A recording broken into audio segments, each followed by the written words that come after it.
ऐश्वर्यं यत्प्रसादेन सौभाग्यारोगसम्पदः शत्रुहानि परो मोक्षः स्तूयते सान किं जनैः।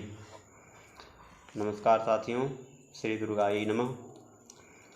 श्री दुर्गा सप्तशती व्याख्यान माला के चौथे दिन में अब तक यहाँ पर मार्कंडेय जी के द्वारा सूर्यपुत्र सावर्णी के महामाया के प्रभाव से कैसे वह एक छत्र महाराज अधिपति बने और उसके बाद कोला विध्वंसवीर नाम से प्रसिद्ध यवन राजा के साथ में उनका युद्ध हुआ।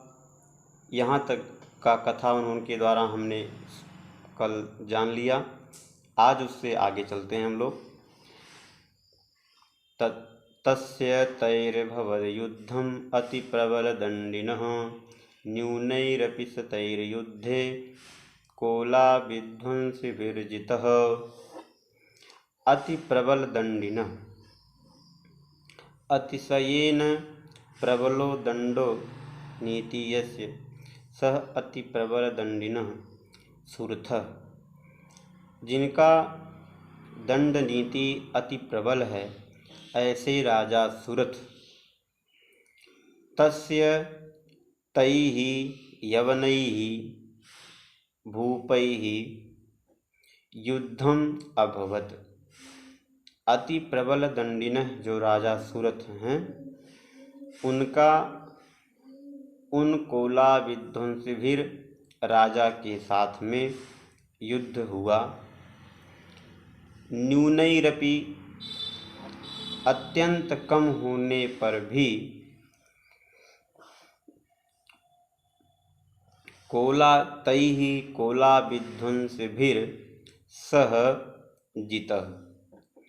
तैः यवनैः कोला विध्वंसभिर जो राजा हैं यवन हैं वह अत्यंत कम होने पर भी उनसे सह राजा सुरथ जो सुरथ हैं जितः अभिभव माने वह अत्यंत कम होने पर भी उन्होंने राजा सुरथ को हरा दिया।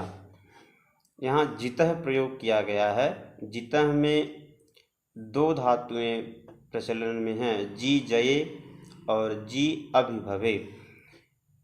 यहाँ पर जी जये का प्रयोग नहीं किया गया है। जी अभिभवम न्यूनीकरणम। जी जये जी अभिभवे में एक कारिका चलती है, प्रसंग में है जयो जयीर्जयाभिभवोर आद्यर्थो सावकर्मकः उत्कर्ष प्राप्तिराद्यर्थो द्वितीयर्थे सकर्मकः।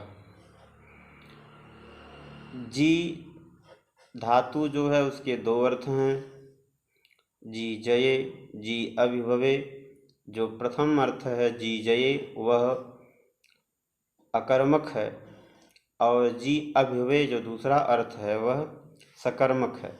तो जो सकर्मक जी अभिभवे धातु है अभिभवम न्यूनीकरणम वह यहाँ पर लिया गया है जितः में।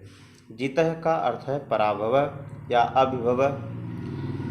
वह राजा सुरथ उन कोला विध्वंसवीर राजा के द्वारा अभिभव यानी पराजित वह अभिभूत हो गए, अभिभव हो गए उन कोला विध्वंसवीर राजा से। आगे आता है ततः स्वपुरमायातो निजदेशाधिपो भवत आक्रांत स महाभागः तैस्तदा प्रबलारिभिर्।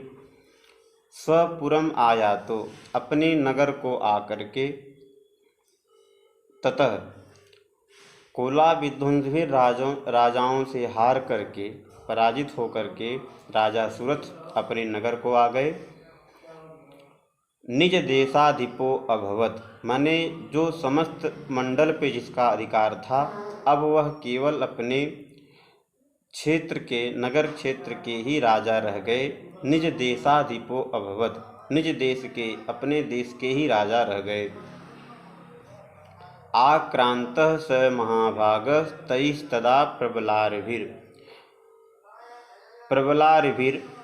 अरिभि तैः प्रबल अरिभिः तदा स महाभागः आक्रान्तः।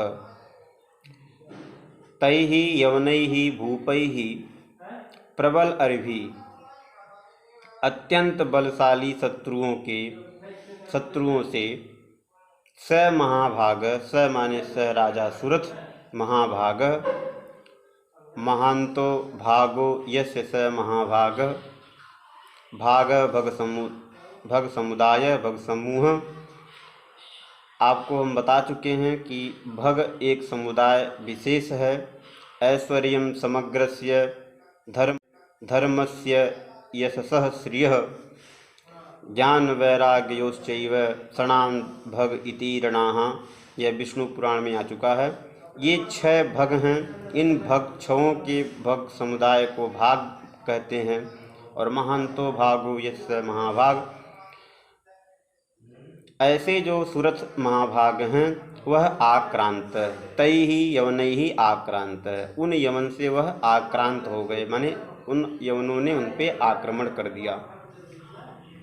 यहाँ पर चूँकि यवनों से पराजित हो चुके हैं राजा सुरथ, तब भी उनके लिए महाभाग का प्रयोग किया गया है। वह एक चिंत प्रयोग है, अथवा आप यह कह सकते हैं चूँकि यह चैत्र के पुत्र हैं और यह एक सावर्णी हैं, स्वारोचिष इनका एक मनु है, तो वह मनु का एक आदर करके अथवा उनकी वंश परंपरा का आदर करके यहाँ पर महाभाग का प्रयोग किया गया है। क्योंकि जो व्यक्ति पराजित है उसको महाभाग विशेषण देना संभव नहीं है, क्योंकि जो विशेषण है वह चरितार्थ होना चाहिए, संभव होना चाहिए, तभी उसे विशेषण दिया जा सकता है। तो यह मान करके कि पहले यह महाभाग थे और इन पे महामाया का प्रसाद है, यह देवी का प्रसाद स्वरूप हैं, ऐसा मान करके यहाँ पर उनके लिए महाभाग का प्रयोग किया गया है कि स प्रबलैः प्रबल अरिभिः शत्रुभिः पराजितैः आक्रांतः सुरथः महाभागः। अपने देश में आकर के रहते हुए भी उन शत्रुओं ने, प्रबल शत्रुओं ने इनका वहाँ पर भी पीछा किया और उनको वहाँ पर भी पराजित किया। आज का व्याख्यान माला यहीं पर, आगे पुनः मिलते हैं। पुनर्विरामः।